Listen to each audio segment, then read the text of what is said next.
Përshëndetje miq dhe mirë se erdhët në kanalin tim. Sot po ju sjell një video ndryshe për t'ju treguar mbjelljen e erëzave në vazo për të gjithë ju që jetoni në apartamente dhe keni dëshirë që të mbjellni erëza të ndryshme. Kjo video në fakt ka ardhur pas shumë mesazheve që më keni dërguar ju, qoftë nëpër komente apo dhe në Instagram dhe në Facebook, dhe prandaj vendosa që ta sjell këtë video për ju. Edhe unë jetoj në një apartament të vogël dhe balkoni im është shumë i vogël, por unë çdo vit në balkon vendos vazo të ndryshme me erëza dhe lule të ndryshme. Në videon e sotshme ju kam sjell demonstrimin e mbjelljes së dy erëzave, borzilokut dhe rigonit, pasi këto fara kisha në shtëpi. Në video do të shikoni dhe pamje që janë bërë në verën e vjetshme, por duke qenë se atëherë nuk kisha në plan që të bëja video të tilla, videot janë xhiruar me telefon dhe prandaj cilësia nuk është maksimale, por unë masolla thjesht për demonstrim. Në fillim do t'ju tregoj për mbjelljen e borzilokut, një nga erëzat që e dua shumë. Periudha për mbjelljen e farave është pikërisht periudha fund shkurti deri në mes të prillit po themi, pasi më pas është vonë. Në një vazo normale kemi hedhur dheun të përzier me ple, dheu duhet që të jetë i butë dhe i pastruar mirë.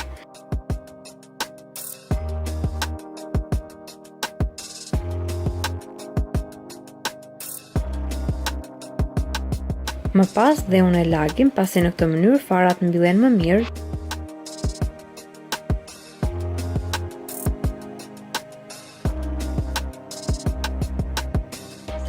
Edhe tek dheu do formojmë disa vija të vogla, por jo të thella.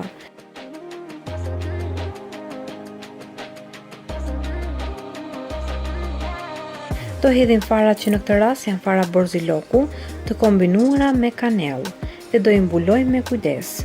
Këto fara i kam porositur në internet vjet dhe më besoni që borziloku i përzier me kanellë është një mrekulli, ka një aromë fantastike. Pra borziloku kur mbin, përveç aromës së borzilokut, ka dhe aromë kanelle.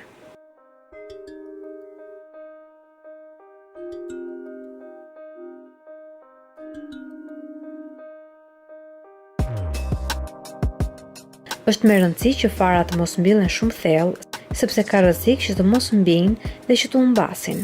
Prandaj e rëndësishme është të mbulojmë me një shtresë të hollë dheu sipër. Më pas farat e ujisim shumë lehtë ose me kujdes me duar, ose unë ju hedh ujë me anë të një luge. Unë kam edhe ujitse të madhe për lulet, por ato e përdor për në verë, për lulet apo perimet që kam në balkon, me që duan shumë ujë. Ndërsa farat të ujis gjithmonë me kujdes, sepse nëse u hidh një ujë me shumicë dhe shpejt, farat ose do të dalin në sipërfaqe, ose do shkojnë edhe më thellë dhe pastaj në fund do na mbijnë shumë pak fara. Dua t'ju them diçka për këtë video, që unë po ju tregoj procesin e mbjelljes dhe në fund ju kam treguar edhe se si duken këto fara pasi mbijnë. Por janë fara që unë i kam mbjell më parë, vetëm se në momentin që unë i kam mbjell nuk e kam regjistruar procesin. Procesin vendosa ta xhiroja kur unë i mbolla farat sërish për herë të dytë.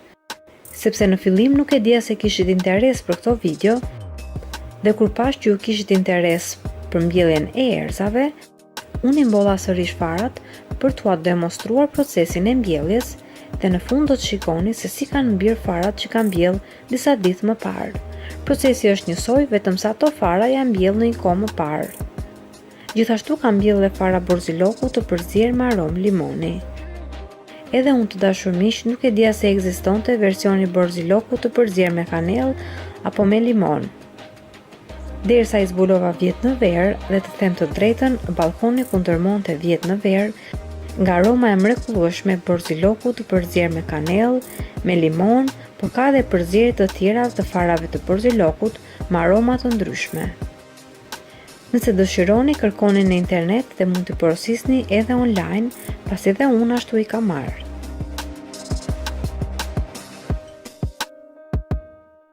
Pasi mbillni farat e borzilokut, do i vendosni në dritare në mënyrë që t'jenë ngrohtë dhe që t'u bjerë drita. Do u ujisni me kujdes çdo 2 ose 3 ditë, ose sa herë shikoni që u është tharë pjesa sipër e dheut. Nëse veproni kështu, pas disa ditësh, po themi 4 ose 5 ditëve, do shikoni që farat do të nisin që të dalin. Nëse e pat kur i mbolla farat, hodha më shumë se sa duhet për të mbjerë.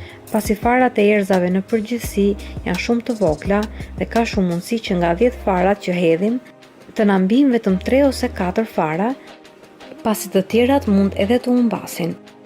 Megjithatë, nëse ndodh që të humbin më shumë, pra të humbin të gjithë farat që hodhët, nuk ka problem fare. I lini që të rriten ashtu së bashku, pra aq kohë sa të forcohen pak bimët dhe më pas ose i shkulni ato që nuk i doni dhe i hidhni, ose i mbillni sërish në një vazo tjetër, si të keni dëshirë.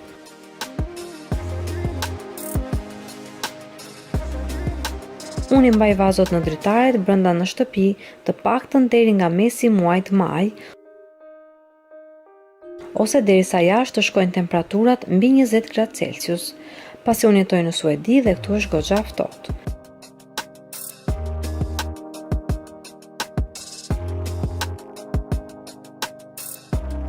Por nëse ju jetoni në vende më të ngrohta, sigurisht mund t'i nxirrni vazot jashtë në balkon edhe më herët.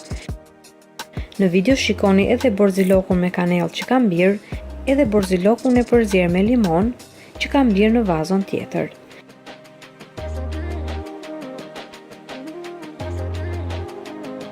Ndërsa në disa foto dhe video të tjera janë vazot që kanë pasur vjet në verë në balkon. Borziloku është një nga erëzat që do ujë në verë, unë madje u jisja çdo ditë në ditët e nxehta të verës, dhe do sigurisht diell, pasi është lloji i bimës që e do të ngrohtin. Nëse vendosni që ta mbani vazon me borzilok brenda në shtëpi, duhet patjetër ta mbani në dritare. Tani do t'ju tregoj për rigonin.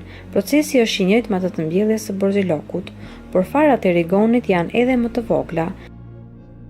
Dhe me sa kam kuptuar nga eksperienca, pasi ky është viti i tretë që e mbjell rigonin me fara nëpër vazo, farat e rigonit mbijnë me shumë vështirësi dhe rriten me shumë vështirësi. Ndoshta këtu tek unë ka ndikuar edhe klima, pasi është ftohtë dhe rigoni e pëlqen shumë të ngrohtin dhe rrezet e diellit.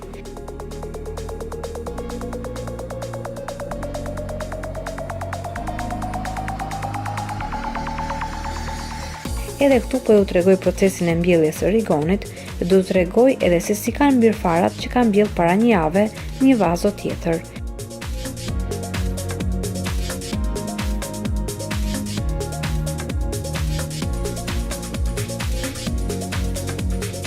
Pasi mbjellni farat e rigonit, u hisni pak dhe i vendosim të gjitha vazot me fara në dritare që të bjerë drita dhe ngrohtësia e diellit.